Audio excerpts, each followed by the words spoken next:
Welcome aboard. My name is Guy Meyer. To all my people out there watching over the internet, YouTube, or maybe on cable 26 and channel 26 in Marin County. And I'm here today with Steve Burdo, who is the town councilman of a town councilman, or should I say, person of San Anselmo. And Steve, tell me, how long have you been on the council? It's just been a year at this point. I was sworn in December of 2019. So just completed my first full year on the council. Well, that's interesting because that might partly excuse me for not having actually ever seen you at a council meeting. You probably experienced about just a couple of council meetings before everything went to Zoom. Yeah, it was probably about 4 or 5 meetings before we entered the Zoom era, and then since then, every meeting has been on Zoom. Yeah. So, and I also should let people know, maybe we can get into this later, but you, for your career, you work for the county of Contra Costa. What is your role there in the county across I'm the a pike? public information officer for Contra Costa County, and I deal with everything from animal services to emergency services. So it's a pretty interesting job, and public service is always something that I've gravitated towards, whether in my professional life or in my free time as a council member, prior to that as a Parks and Recreation commissioner. So I love the opportunity to get to connect with members of the public. And I realize it puts me in a unique opportunity to understand both sides of the coin here, from the podium elected official side, as well as from the staff side as well, who has to do the work of that, implement the policies, I should say, and promote the messages that the elected board wants done. Are you officially like the voice of Contra Costa County in terms of a media representative, or when you say public information officer? I am. I'm not the communications director. That is the top PIO for Contra Costa County. Uh-huh. But for the departments that I represent, I am the official spokesperson for them. Okay. And okay. Well, let's just get right into the issues going on here broadly on the planet, and very broadly, and directly here in San Anselmo. And we are, caught up in this very uncertain experience of the pandemic. Why don't you give me the context as you see it right now in a brief nutshell? You're exposed. You're kind of working on within two localities, receiving information about California. Where do we stand on this January 15? Well, Roughly. right now, we're in a period where we just went through this long stay-at-home order through the holiday season, right? Right. And that was set to expire on January 4th. However, much of it is contingent upon ICU capacity, and not just in our own communities here, but regionally in the Bay Area. And because of where we're at regionally in the Bay Area in terms of ICU capacity, we're well under the 15%, which is recommended to, be somewhat sustainable considering the circumstances. We have recently extended that stay-at-home order. So we're still kind of in the same situation as we were mid-December. However, I know that there's a lot of advocacy going on in terms of, from the merchants and the restaurants and the chambers of commerce to, allow things like outdoor dining and, certain things that we haven't been allowing. And I think there's a lot of information on both sides. Personally, I go with what the health experts are recommending. But I realize that, there are questions out there such as, well, why is it okay for, people to be in, say, Best Buy or the grocery store, but we can't go and dine at a restaurant? And there is science behind that. The short answer is that, if you're in Best Buy or the grocery store, you're not within 6 feet of somebody for a sustained period of 15 minutes or longer, right? Whereas if you're sitting down to a meal with somebody, you are. Well, So there's science behind it, but I get the questions that are being asked by members of the community. We've heard over the holiday season in particular, people were saying, well, why can people be crammed on an airplane but we can't go worship? And so those are questions that I think, frankly, the state can be doing a better job of answering and providing the science to, because there is science around it. But I think where we are, we're still in the thick of COVID-19. It's had a tremendous impact on our community, both regionally as well as here in Marin County, and more locally in San Anselmo. So hopefully, with the vaccine being rolled out, we started rolling out in Marin County to our frontline workers and essential workers. Steve, we'll get to the vaccine as a distinct Sure. topic here. The directive, the closed down directive of December 3rd has been extended, correct? And you just mentioned that, and that happened on the 8th, I believe. Yes. Is it for a set time? Is it for another 3-week period, or what is this? No, at this point, they didn't, as they did in December, where they set an end date. They did not set a end date for this one. It's mainly contingent upon that ICU capacity. Okay. No, we're going to put a bookmark in the ICU capacity thing. Let me get back to the town of San Anselmo, and yeah, there's just so many aspects of this thing that bring up question marks, and I'm sure everybody you speak to has got questions to you, and we of course are hoping that you also are delving deeply with your questions to the authorities who are handing down this directive. But let me ask on, and I guess it's connected to the directive. Just a couple of days ago, I visited the San Anselmo town website, and I was personally very discouraged to see the way the town website was set up. Have you seen it lately, or yes? Okay. Yep. Well, I compared it with about 5 or 6 other localities in both Marin and in your county as well, Contra Costa. What I saw in the opening page is the images, of course, of the coronavirus protein nightmare stuff across, which we've all seen too much. Which, I'm not saying that it shouldn't be there. No, none of the other websites have it. It seems to be that the town, I feel like, has an obligation to not be necessarily a voice of simply fear, period. And before I end that, the next connection to you click that, and you go to a place where it offers you this opportunity of where to report violators. And that's what kind of got I was like, wow, because I've been down many times to the new little plaza where many people enjoy in San Anselmo. And as of Christmas, picnic tables are turned over with chains around them. And then I go to the directive to see, what's the wording. And I found the wording such that it felt like I could be in violation for just walking down the street.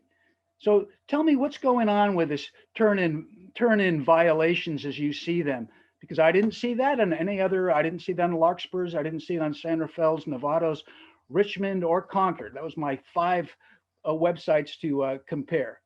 What's going on?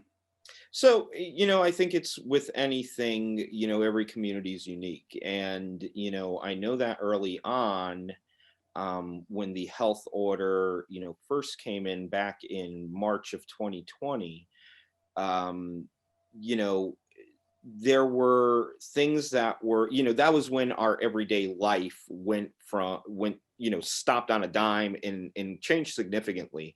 And I think, there were a number of people in our community who, and I'll say, San Anselmo's done a pretty good job of, and I'm not talking about our governmental response, which I thought was adequate. Mhm, I'm talking about the people in San Anselmo, mhm. have done a really good job of, always being masked up, following the orders. However, as with anything, there are people who won't. And we had people in town who were continuing with construction projects, which at the time were prohibited, other kind of projects. And so people were getting concerned. I remember around Is this you're referring to the springtime or you're referring to now? I'm referring to the springtime and leading up to Easter weekend, we actually, I know the town received a number of, complaints or reports from people that were having gatherings that shouldn't have. And so, the town was getting a lot of pressure to, hey, what are you guys doing about this? Right. And And I so we, assume when you say pressure, you mean from the county health department or just from no, from our own residents. oh, I see. Okay. From our own residents, Okay. and so, in kind of navigating that, our town council, we passed a resolution that gave our, basically code enforcement officers, our enforcement officers for the town that were not, Central Marin Police Authority, so not police officers, to administer administrative citations if there was a complaint that was verified. This was in response to the large number of people who were calling us, our residents that were calling us saying, hey, what are you guys doing about this? We're seeing people doing things that are absolutely prohibited, and we're concerned that, we're going to have a significant outbreak here in San Anselmo. So that was a matter of the, town's response at that time. Our community continues to be vigilant about it. And so that's something that, we still promote that on the website. We still have it on there, for people to, file these reports. Yeah, I remember some of the reports. I thought everybody kind of backed away from that. I mean, I remember when the county was doing that, there was a report of, oh, two individuals playing soccer in the park. They seem to be like the kind of thing that would attract somebody who is, I don't know. Are you getting, when you say you verify something, all the picnic benches are turned over. What was verified and how do you verify that this Well, violation took place? I'll tell you this, I am not aware of any citations that have been issued. I'm Yeah. aware that there have been a number of reports or complaints, but as far as utilizing this process and it winding up in an administrative citation, I'd have to check with staff. But to my Yeah. knowledge, there haven't been any that have been administered. So there really apparently hasn't been anything to verify at this point. I think it's, again, just another, way that the town was trying to be responsive to the large number of residents that were concerned that, we weren't paying attention to, reports that were coming in, Mhm. or that when it was more informal. So, you know, uh, I think, and with respect to the, you mentioned earlier the kind of coronavirus graphic, Mhm. the molecule or whatever the heck it is, Yeah. that, that's been consistent across pretty much most municipalities in California. That's the image everybody's using. I don't, we don't have a town communications department or a town health department. Mhm. So those communications, most of the information we're getting is coming from the county. and we're just re-promoting the health advice that they're given. Mhm. We're promoting the current health orders, Mhm. where people could go to get the information, and anything that's specific to San Anselmo as a result, like particularly with our local dining allowances and stuff like that. We're being very specific about those things that are specific to our community.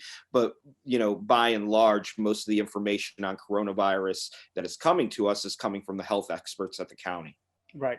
All right. Well, once again, in reference to the other counties I checked, they did not have that simple banner across the website with the coronavirus information or whatever, that, and as far as the report violations or violators here, to me, that has some very unpleasant ring to it. And I personally would wish that the council members and the town manager rethink that. I don't think it's necessary. As you say, the people of town Anselmo have been remarkably cooperative. There are a certain element of people who've gravitated to this town that I think are just couldn't ask for better citizens. Yeah, I would add to that too that, when I mentioned that people were having, construction projects going on, and that I don't think anybody was trying to willfully violate the ordinance. I think it was just a matter of at that, stage, the word hasn't gotten out. And number two, there's a lot of confusion. Like I said before, people are asking questions, why can we do this but not that? And so I don't think anybody was trying to be nefarious or anything like that. I think it's just a matter of people saw things going on and they were like, wow, this, in my interpretation, goes against what we're being told to do. Yeah. All right. Well, but it does bring up that the directive itself that you say has now been established with a unlimited expiration date. And the directive itself says all individuals living in the region shall stay home or at their place of residence, except as necessary to conduct activities associated with the operation, maintenance, or usage of critical infrastructure as required by law or specifically permitted in this order. That's B. I skipped A. I'm not going to do all of them. And then C was worship and political expression are permitted outdoors consistent with existence guidance. So, I mean, if we have this thing to turn in violators, by that wording, I mean, I don't think you should be going out to get a cup of coffee at the coffee shop in San Anselmo unless that's part of critical infrastructure. Or maybe it's C, which I go with. It's worship and political expression are permitted outdoors consistent with existence guidance, right? I mean, I guess that would be Well, like I a think form of, also the order is the order, and yeah, I think you could appreciate there's, legally it would be tough to include in an official, order or resolution every single thing that can or cannot be done. I don't have the order in front of me, but I do right, believe that there's kind of a more broadly framed statement. And if you go to the county's yeah, website, yeah. you could go to the page that it's pretty comprehensive in Mhm. what is allowed and what is not allowed. Right. And that's really, and we direct people on our website to go to that page. And I've been directing people in my newsletter, Mhm. to go to that page if they have questions about, what is or is not allowed. All right, Steve. I think I'm probably taking too much time with this little subtopic of it, but I think it's very overall speaks to the issues of the balance of liberty versus the concerns and care of the greater community. And I do think that probably all of us are aware of the issues of our nation and government and who we are and the Constitution, etc. So we're somebody said in some editorial back in the beginning of this that we citizens will allow these orders to be given that might even constrict our Bill of Rights when as we see that the states, the governmental authorities are being clear and transparent, and it's obviously in our best interest that we should just accept that. So let's just go look at the regional issues going on right now. So we can't have outdoor dining because we're part of this region that is now considered to be in the hot zone, right? Where if you go there, we're considered to be part of the widespread contagion, right? But Yeah. we're not technically.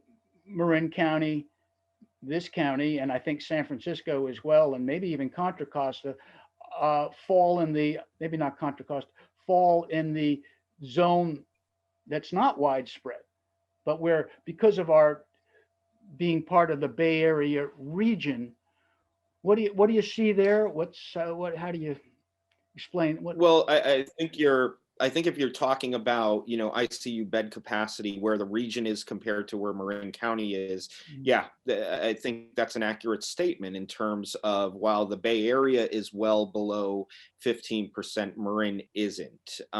However, with, mutual aid and, sharing of, the responsibility here of public health, um, we have to, our beds are part of that region. And for whatever reason, that's the way the state decided to measure these and put in place, kind of the metrics and the roadmap. Mhm, But I am aware of efforts in Marin County mhm, to appeal that to the state, both to our board of supervisors, and have the board of supervisors appeal to the state to get certain restrictions relaxed. mhm. Who knows how successful they'll be, but I know there are efforts afoot.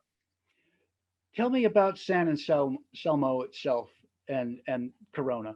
Uh, Currently, can you give me a rough figure of how many local residents in the town of San Anselmo are technically said to be right now um, cases? They are coronavirus cases.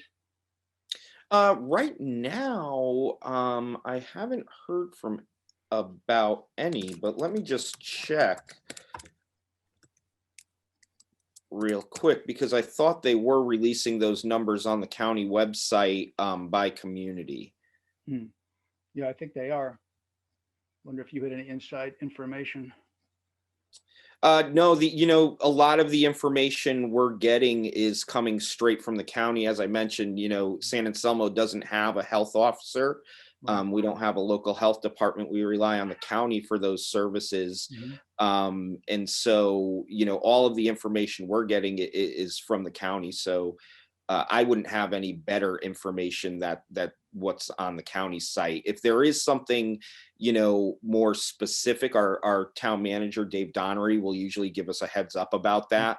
But as far as our updates regarding, COVID, they're coming either from the county or from our mayor, Brian Colbert, who's been very active on the both TAM and the MCCMC coronavirus task forces, Mhm. where they're kind of taking the information from the county and discussing it, and both by way of local impact and I think some advocacy as well.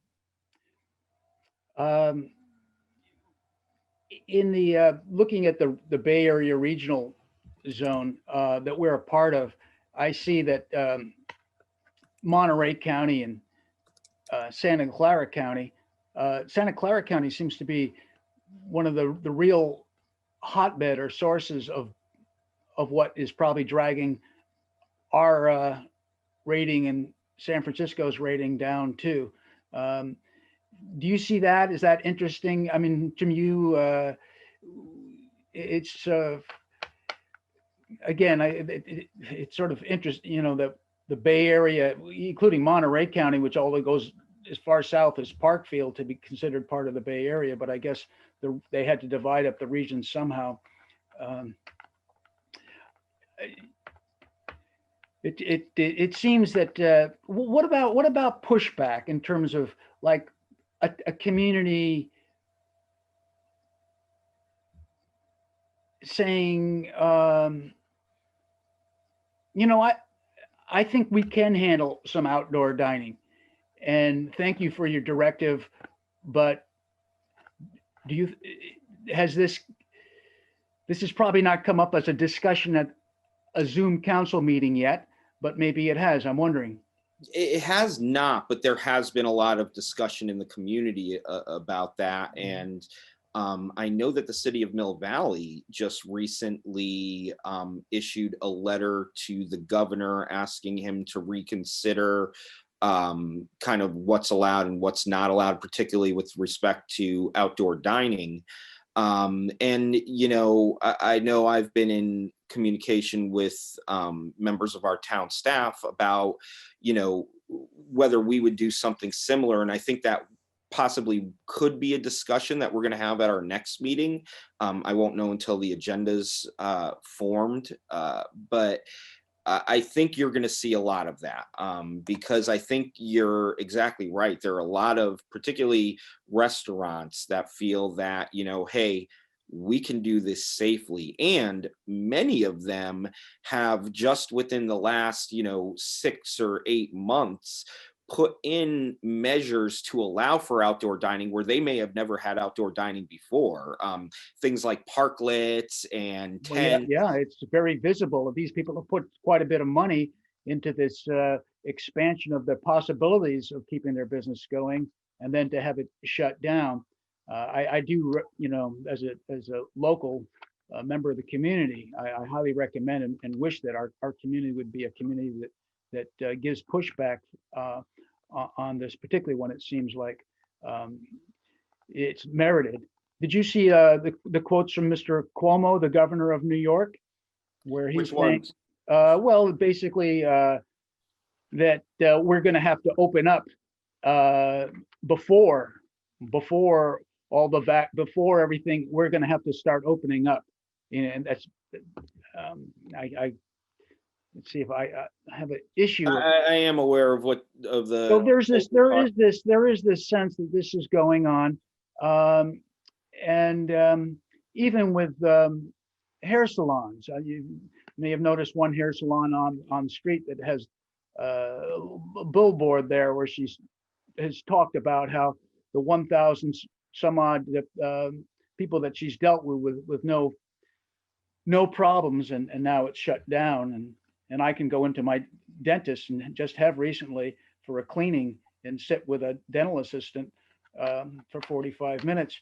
Um, and I don't want you to come down on the dental assistant, I mean, it's one of those things where I feel like we're going to have to keep things rolling. Let's see what else is on my list. What else is on your list of things to here talk about? Uh, Well, we could, I don't necessarily have a list, but there is a lot going on in town right now, that we could certainly talk about. Uh, yeah, all wherever right. you want to take this. All right, let's go a little further with the COVID. It was just recently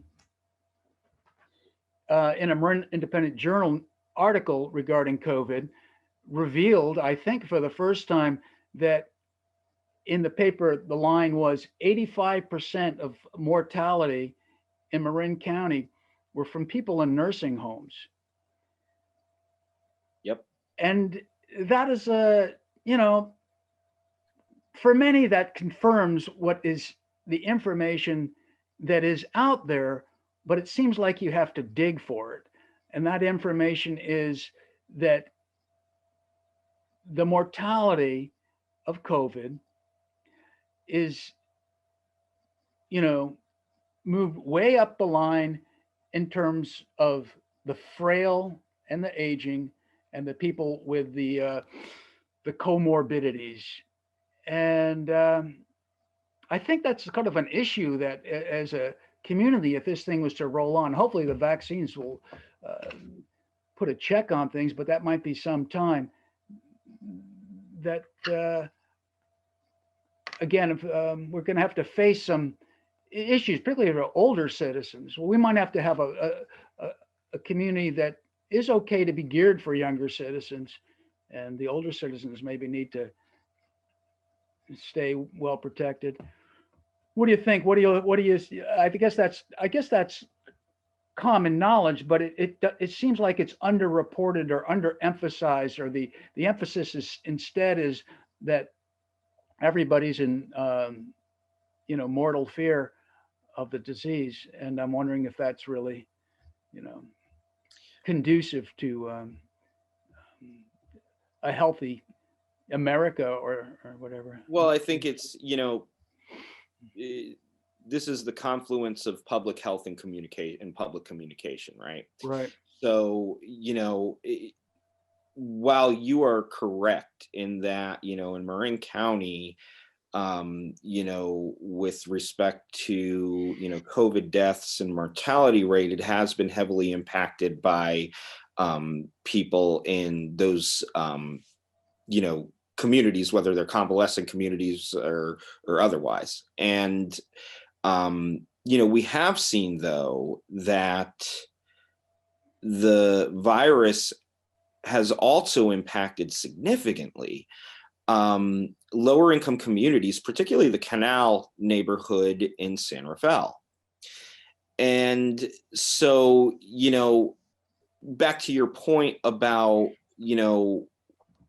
what's the right message to get out? Is it creating, because I gather this is kind of where you were coming from. Is this precautionary principle where you're, creating some level of fear so that people will, respond the way, the health department wants them to? Or, can't we just go back to, hey, look, this is who the virus really affects, everybody Right. else is okay.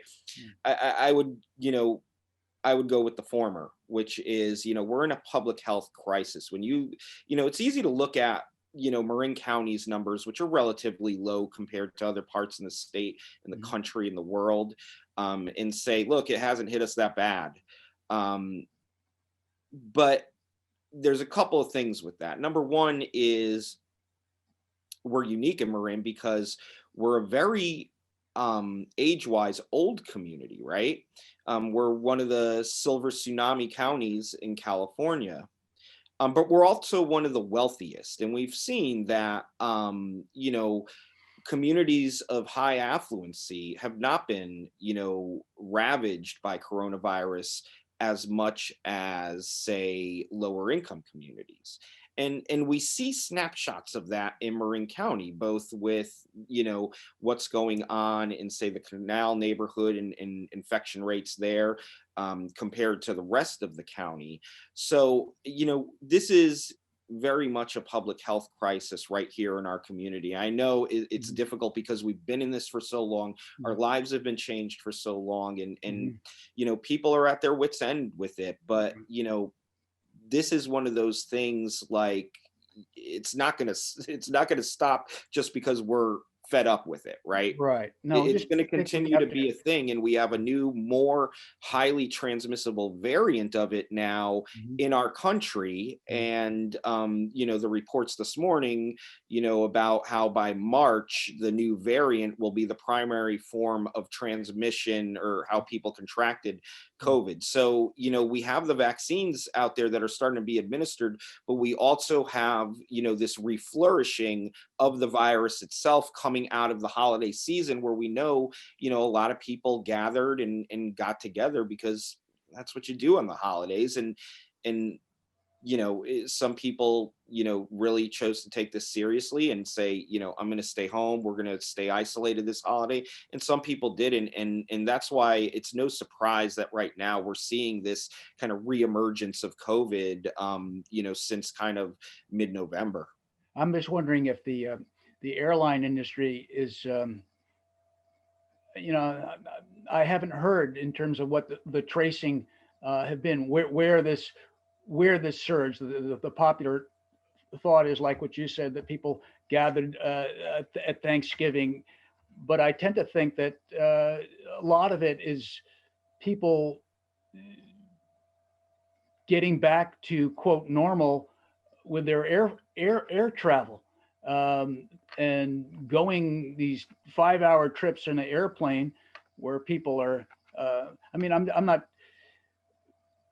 just wondering if the transmission is more, if it's coming through the localities, or if the airline this world of instant travel that we've got, and the fact that some of these airlines do not even require, I think most of them now, just cram passengers in like everything is back to quote normal. If you Well, given that some thought, or is anybody given that? well, I've given it a lot of thought. My entire family is back east in New York City and Connecticut, and I have a nephew who was recently born that I have not met yet. I haven't seen my 3-year-old niece in over a year now. I haven't seen my 93-year-old grandmother in over a year, and I haven't seen my parents in over a year. And it pains me to not go back and be with my family, particularly around the holidays.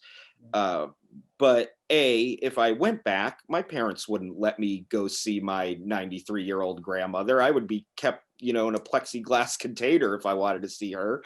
And, I certainly, with both immunocompromised, loved ones around me, and the fact that I do go into the office, a few days a week, I need to take my part seriously. And so I have not flown in that time. What we tell, in addition to being on the San Anselmo Council, I'm also on the Ross Valley Fire Board. And for the Ross Valley Fire Department, and any fire department really, it's important that because these are essential people that need to be around people. If you're a paramedic, you can't, administer CPR or administer care to somebody who's having a heart event from 6 feet away. You have to be in there. And so we've been really stressing to them, and Chief Jason Weber has done an amazing job, with his team of making sure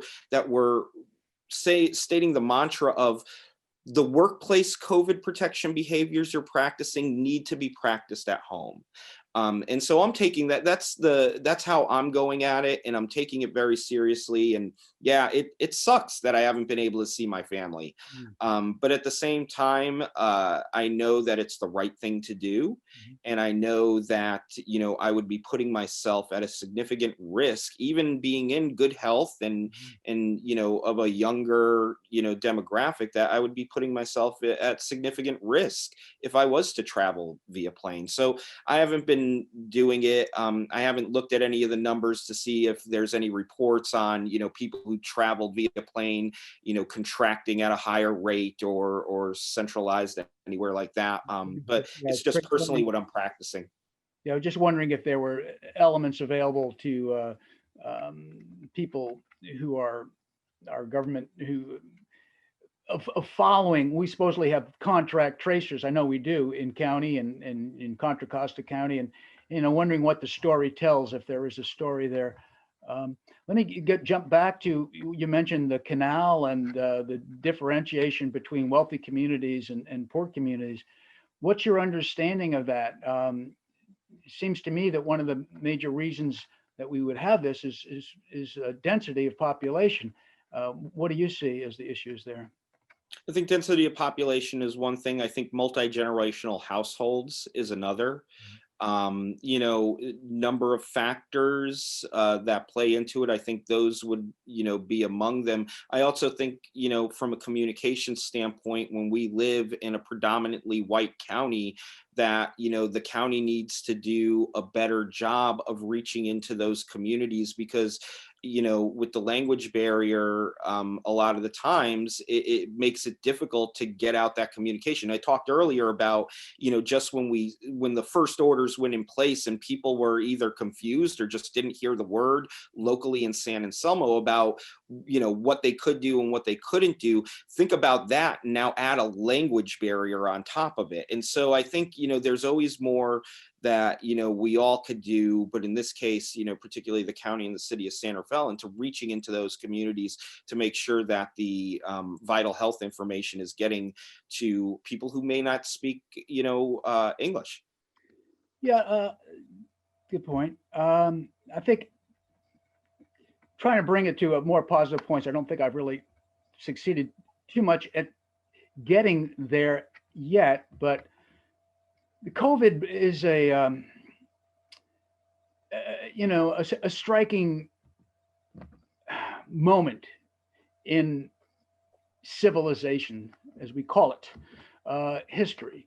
Um, and it offers all of us a time to ponder who we are, where are we going, what is normal, what what we are currently use as a civilization. We require 93 or 95 million barrels of oil a day to sustain our happiness of humans and our freedom as we have now defined it. So I think that we're kind of looking at what's what's what's the potential? How can we move possibly that we have a civilization that's cooperating with the underlying grain of nature, that we rest this human our human experiment upon nature, and we've kind of don't really, I probably would agree, I think most everybody would agree, we haven't exactly figured out what sustainability really is yet. We're attempting it, but it's a kind of almost a feeble attempt, if you ask me, in terms of what's really needed.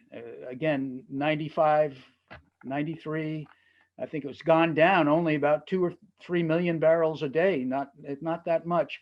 Uh, so maybe wrapping this up, Steve, when I see the outdoor dining, oh, I see more people doing things outdoor, that I ponder how we can move as a community, as a civilization, much more toward local, letting go of this need to be a go everywhere globalistic. I mean, it's maybe my own prejudice by even saying that, but I do feel like um, if we had some greater sense of rebuilding a healthier planet and using this as an opportunity, I think we might Uh, find our way through this. I know we will somehow, but go ahead. I would agree, and I think one of the kind of interesting things about COVID is it has given us this opportunity to kind of rethink a lot of things. Yeah. Whether it's work, we have a lot more people working remotely. Travel.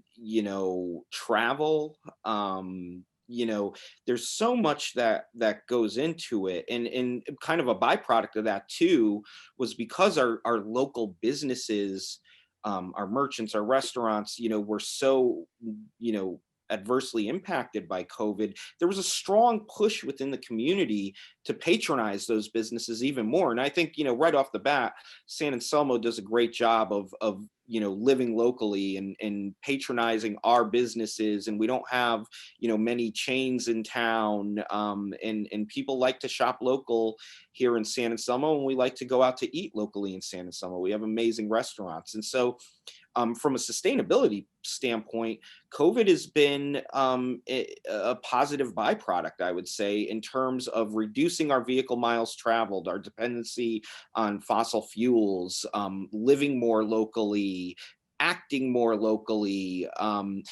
The important thing will be is how does that continue once COVID is done? And, I know that whether it's the town of San Anselmo or where I am, where I work at my day job, we are thinking about those things. And well, maybe I don't have to be at the office every day, maybe I can work remotely. So I think that that's going to be a positive outcome to come out of this last year or so that we've been in COVID. And I think it has been an awakening call. We get the ones from the climate all the time with the fires and the polar ice caps melting and the sea level rise. But this has taken a whole new approach to sustainability and opened up our minds to think about things more globally. right here locally. So I think that that's going to be a byproduct, and I look forward to kind of how we rethink, our everyday lives moving forward that are more sustainable as a result of, what we've experienced throughout COVID. Well, I agree, and thank you. And I guess we'll wrap it up, Steve. We're not constrained to be exactly 58 minutes, or um, so I appreciate you taking the time to join me, and I have enjoyed the conversation, and I think hope some of our viewers have made it all the way through and enjoyed the conversation too. And we'll Sure. look. I appreciate the time, and for anybody that's watching, there is a lot going on in San Anselmo now. We've just, at our meeting Tuesday night, we put forth a process to have community discussions about whether or not to change the name of Sir Francis Drake Boulevard. We have a new racial equity committee that is going to be formed within the next month. We have a really great opportunity, and this is something that I did want to spend at least a minute talking about with Memorial Park. A couple of years ago, there was a ballot measure on our local ballot to, kind of revitalize Memorial Park. That measure failed. I think a lot of people in the community felt it was a little too ambitious. Town was trying to do too much. And so one of my priorities shortly after being elected in 2019 was to get both sides of that together, because I've been on the Parks and Rec Commission since 2012, and Memorial Park, is our crown jewel of the many parks in San Anselmo. And so something needed to be done. It's our most utilized field. It's where most of our programs are. So I was able to gather both sides together, and we put forward a plan that both sides agree on to do the improvements that are necessary to the fields, the drainage and irrigation systems at Memorial Park, as well as Millennium Playground, and do so sustainably without having to go to the ballot. And it's something that everybody's in support of. We'll be bringing that up at one of our next meetings, and it's something I'm really proud of, because even the Marin IJ said after the measure failed, look, these two sides got to get together and figure out what to do with Memorial Park, and we've done that. And it's shown, especially in a time of great division, we've had this, beacon of unity here coming out of it. And so I'm really excited about that. And then also I'm San Anselmo's representative on the Marin Wildfire Prevention Authority, Mhm. which was a new agency that was formed last March after Measure C passed. And this is the agency that is making sure that Marin County will be resilient against the threat of wildfires. It's a lot of there will be grant making. There will be the things everybody loves, like the goats on the hillside, chipper days to do abatement of fuel abatement. And so if anybody's interested in kind of what we're doing to prevent wildfires in Marin and make sure that Marin is resilient, evacuation routes are going to be a big part of this. You could go to marinwildfire.org. So those are just some things I wanted to just mention before we went, because Right. they're pretty important discussions coming up. And I don't think I'm not sure when. I believe Martin Luther King's birthday is. I thought it might have been today, It's but I this know if coming Monday. huh? The observed holiday is this coming Monday. Right. But nonetheless, it's right about now.